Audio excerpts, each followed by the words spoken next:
We said we'd be back and we're here. Ryan, good to see you, mate. Welcome back. Hey everyone, we're back at Colwell Conveyancing Group, part 2, catching up with Nick. We've got some changes to the Property Act in Queensland, seller disclosure from 1st of August this year. Thought we'd catch up and see what that means. Thanks for coming, mate. Good to see you again for part 2 here at Colwell. And as you mentioned, mate, there are a bunch of changes coming in from 1 August this year. Probably some of the biggest changes we've seen in decades here in Queensland for people selling and buying property. So I think for commercial, there are a couple of smaller changes, but the big one is the vendor disclosure, which you mentioned. That means that every seller of property in Queensland is going to have to provide a vendor disclosure statement.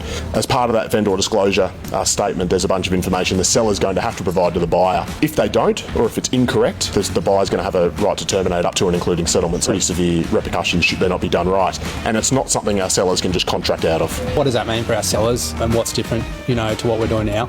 Yeah, good question, mate. So right now, it's only for your strata properties that you're providing a disclosure for. Yep. That will still be required. You'll be required to do a title search, survey plan, your community management statement, any exclusive bylaws for that property. The other part is you're going to have to provide a water and a rates notice. You're also going to have to warrant or disclose any unlicensed building works, which is a new one for Queensland. Yep. And that's any unlicensed building works in the past 6 years. It has to be done. If it's not done on or before signing the contract, again, that's the buyer's right to terminate up to and including settlement. Okay, cool.